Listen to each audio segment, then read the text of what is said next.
The Allagan Empire. An empire so mighty it encompassed the 3 great continents and beyond. But a question I've been getting a lot, especially after the release of Final Fantasy XIV's 3rd expansion, Shadowbringers, is whether or not the Allagan Empire was referenced or even existed in 1.0. Now, the easy answer to those questions is obviously yes. Dalamud was created by the Allagans as an Allagan construct, but Dalamud was introduced later in the game. What did we know before then? Did we know anything? And was the original iteration of Allag similar to the Allag we know today? Let's turn back time to a time before jumping, recipe books for crafting, and a duty finder to explore the mysteries of the 1.0 Allagan Empire.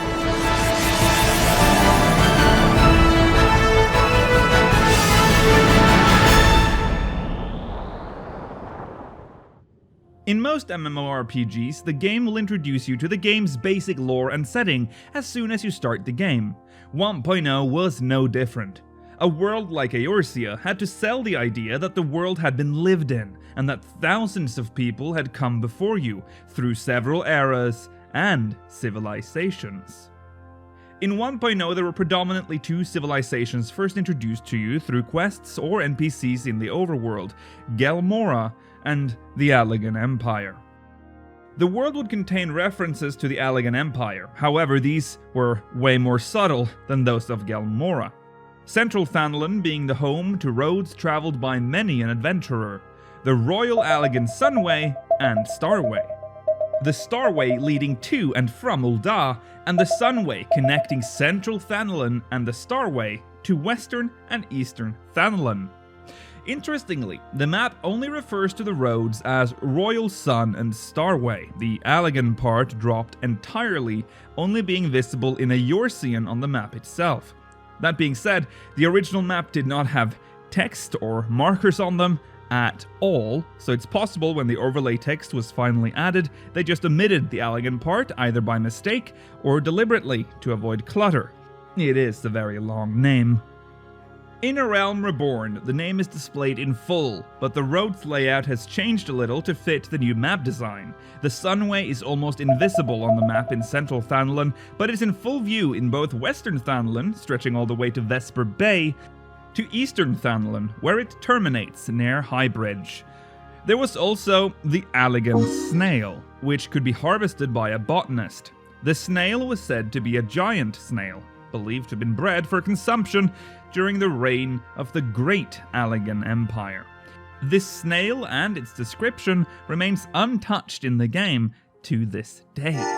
As you're probably already noticing by now, there's not a lot of concrete information here. All a 1.0 player really knew was that there was once an empire called the Allagan Empire, or the Great Allagan Empire, and that there's very few traces of them left today. It's a little strange to think about that now, because Allagan artifacts are found pretty much everywhere in Eorzea today. But much like Gelmora, Allag was left as a mystery in the beginning of the game. We will most likely never know where the original story was meant to go in 1.0, whether it would eventually reveal anything about the Great Allagan Empire, or even Gelmora, which actually had visible ruins in the Black Shroud, or if it was meant to remain a mysterious lost civilization throughout the game's life. Interestingly, it seems like the game was leaning more towards the Gelmora-heavy future, with the ruins, the amber-colored rocks around the ruins' open circle, the same amber color seen in Amberscale Rock. The rocks being rumored to be tonberries, trapped in the amber casing as some sort of defense mechanism.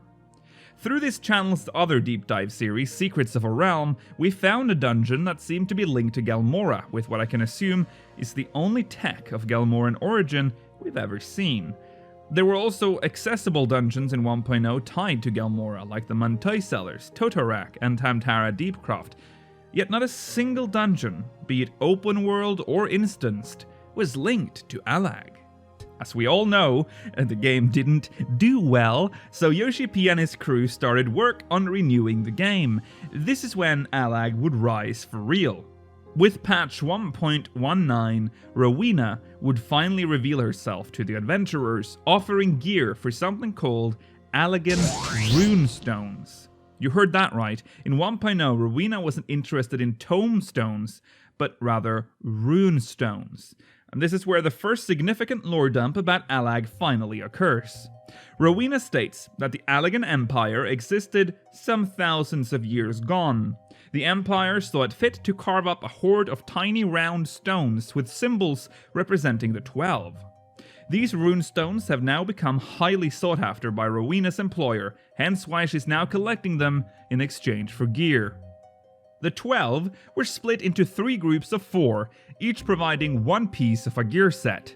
They were as follows: Menfina, rewarding Buccaneer's boots; Thaliak, a Buccaneer's sash; Althic, a Buccaneer's shirt; and Azema, rewarding a Buccaneer's tricorn. Nemea would reward Harlequin's tights, Oshon a Harlequin's belt, Naldthal a Harlequin's acton, and Nothica a Harlequin's cap. Limlane would reward Templar Solarets, Halone a Templar's tassets, Ralgar a Templar's haubergeon, and Byragot rewarding a Templar's chaincoif. The door is kicked open as the Meteor Project is revealed in the main scenario, with more lore dumps being tossed at us. Nail Van Darnus and the Garlean Empire now aim to recreate the lost Meteor sorcery by using Allagan technology to pull the Lesser Moon Dalamud from the sky and onto Eorzea in order to annihilate the realm's out-of-control primal threat.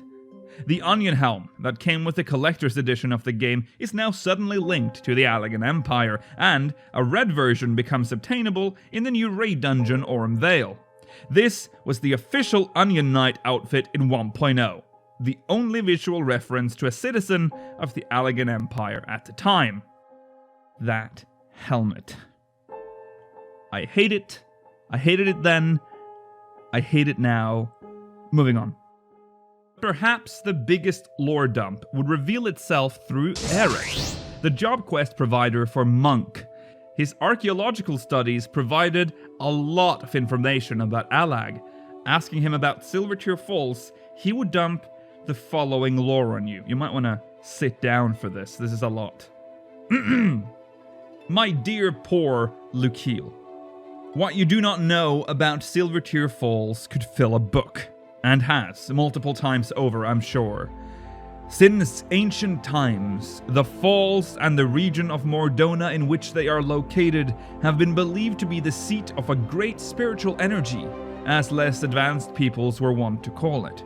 So old are these beliefs that the tomb of Xande himself, the first emperor of Allag, was built deep beneath the surface of Mordona in the hope that the mystical power which resided under the lake would raise him from the dead. Oh, there are any number of legends and myths surrounding the place. I think the oldest and most widely known would have been that of the Dragon of the Falls. I do not claim to be a folklorist, but I can certainly provide the general tale.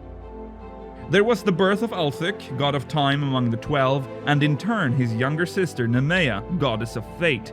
And then there was water, and through it the Silvertear Falls came to be at the center of all that was. Here was the source not only of water, but the fount of all magic as well. Now when water came into being, so too did the great dragon Midgard's Ormer. Brother Time and Sister Fate, fearing the falls might fall into the hands of evil, ordered Midgard's Ormer their protector and warden. Much later, with the arrival of man, would Midgard's Ormer be worshipped as the guardian deity of Silvertear Falls. Have you been to Silvertear Falls, or are you as untraveled as you are unread? Have you gazed upon the enormous dragon corpse frozen as a statue with wings outspread? If you have gazed upon Midgard's Ormer. That tragedy is but 10 years old. After invading my home of Alamigo, the Garleans launched a fleet of airships led by the monstrosity Agrius. They flew for Silvertear Falls, knowing it to be the greatest concentration of ether. And then, as those horrific instruments of evil loomed overhead, casting the dark shadows of death, the surface of the lake suddenly parted and burst skyward as Midgard's Ormer emerged to defend his waters. The battle between Midgard's Ormer and Agrius has since come to be known as the Battle of Silvertear Skies. The dragon fought with divine strength and purpose, and after a fierce and grueling struggle, succeeded in bringing down the airship. As it fell into the lake, the impact caused the cerulean on board to detonate, and Midgard's Ormer was killed, his corpse charred black in the conflagration. The structure formed by the wreckage of Agrius and the entangled remains of Midgard's Ormer is now called the Keeper of the Lake. For many religious and mythological enthusiasts, it stands as proof of the existence of the gods. For most people, however, it serves as a grim reminder of the horrific, dare I say deicidal, power of Garlemald. Why did that dragon appear that day? Was it truly the Midgard's Ormer, the legendary guardian of Silvertear Falls? Such questions and more remain unanswered. For my part, I make the entire debacle for an elaborate Garlean fabrication, acted out to near perfection. But let us put aside dragons and empires and speak instead of mine own latest discovery at the lake. The ether of the area is in an extremely chaotic state. I had long thought this to be a result of the Battle of Silvertear Skies, but I have learned that this is not the case. The disturbances I have observed do not all derive from a single source. Beyond the imperceptible ether emitted by the Keeper of the Lake, there are even stronger ethereal waves coming from deep below the earth to the east. I have studied these waves in great detail and discovered that they can be used to reconstruct an image of their source, and I believe their source is a tower. An enormous, vast, gigantic underground tower. Do you not see? Of course you don't. It could only be the lost tomb of Xande, the first emperor of Allag of whom I spoke mere moments ago. But wait, there is more to tell. You see, it is impossible that a normal building, however large, could release so much ethereal energy. An immense crystal, on the other hand, that most certainly could. Putting these observations together, I had no choice but to conclude that the ancient, seemingly fanciful references to the tomb being wrought of crystal were not so fanciful after all. Okay, so, a lot to unpack here. Let's first talk about where the actual story was meant to go in 1.0. Note how Eric talks about a presence underneath the lake itself. In an interview with Gamer Escape in December of 2018, after that year's FanFest in Las Vegas, translation director and lore master Michael Christopher Koji Fox elaborated that the original storyline would focus more on the presence underneath Silvertear Lake. According to 1.0's lore, right after Ala-Mhigo fell to the Empire, Gaius was planning to keep going, but a primal halted his advance. To this, Koji responded, quote, "That was related to the whole what lies deep beneath Silvertear. Yes, something stopped his advance, and then there was the trailer beam, tons of primals shooting out, and then there was the seal. What is it sealing? Ooh, what's going on in there?" A lot of this is where the 1.0 story was supposed to go, and there's a lore reason for that. When the calamity happened, it caused a lot of changes to Hydaelyn. Whether that was enough to seal off something that was already sealed, but the seal was getting weak, or that, I don't know. There could be something like that. The hint was that Gaius was stopped for a reason, and that it was a powerful force. There's a presence. It wasn't just Midgard's Ormer there, it was more of a force, and I can't say anything more for now. End quote. Additionally, in 1.0, Minfilia told the player that those who'd beheld the end of the Walker's Path seemed to her as though they'd seen something either too terrible or too shameful, and that they were traumatized. Koji Fox explained that this was also tied to the presence that stopped Gaius' advance. It was meant to head in that direction, alas, it seems to him that the storyline has been abandoned, quote, "I don't even know if the presence is still there," end quote. We might learn what this presence was meant to be at a later time, but for now, this part of the story remains a mystery. The Allagan part of this, however, not so much. Note how Eric is referring to a lost tomb of Xande. Why he's added an S to it, I don't really know. Eric did have a lot of typos back then, most of which were patched. This might have been a translation error, or genuinely what they decided to call him back then, and then it was changed in A Realm Reborn, I don't know. Anyways, the lost tomb of Xande, the first Allagan Emperor, was actually accessible in 1.0, but was guarded by high-level Smolenkos and was generally quite pointless when it was first discovered. We're talking way before Louis Suarez showed up and basically defaced an ancient artifact with his 12 graffiti. There's a tiny mention of the tomb in the first volume of Encyclopedia Eorzea, explaining that it was thought the concentrated levels of pure ethereal energy might repair the corrupted flesh and restore Xande's soul to his new body. Not a retcon, but a slight rewrite of what Eric said originally. Although Eric is, he's not 100% reliable, so we don't know if that's the actual lore, and then that Eric was just talking out of his ass. Anyways. The tomb itself was acknowledged after the Dalamud storyline kicked in. Several cutscenes and quests were now linked to the place. One of these cutscenes was especially important, as it shed some light on not only Cid's background, but on the Empire's plans as well. In the quest, Like Father, Like Son, you were originally dispatched to Thanalan to deal with Garlean machinery, using an Imperial disruptor provided by Cid. After completing the task, you were thrust into an echo, and this cutscene played.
echo ends and you're back in Thanalan. You're told that Cid is fine, and after meeting up with him later, he confirms that it all happened in the tomb of Xande the First, once again doubling down on the name ending with an S.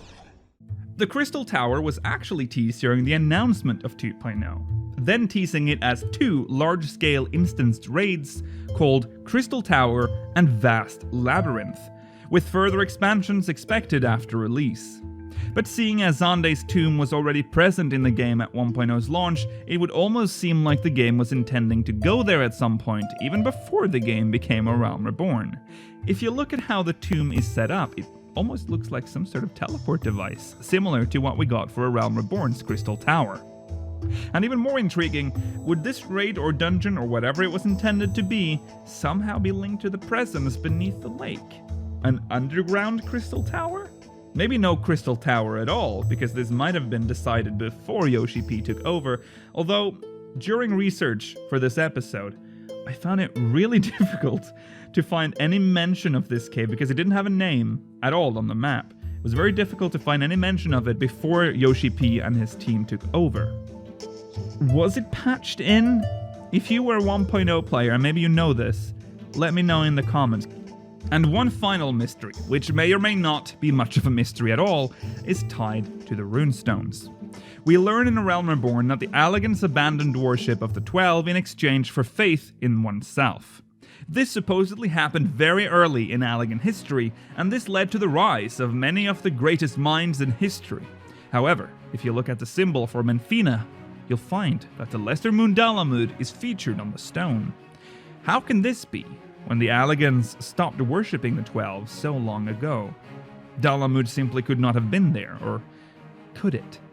Was Dalamud built around an already existing smaller moon orbiting Menfina? The answer is probably no, as Koji Fox, in the same interview mentioned earlier, basically admitted that it might have been an oversight. Or was it? I know it's frustrating to leave this hanging, but there are no clear answers or clues left for us to follow. Now, after the Allagan moon of Dalamud opened, revealing the Elder Primal Bahamut, the world and lore changed with it. The Crystal Tower came out of the ground, the Tomb of Xande disappeared, and the rest is history.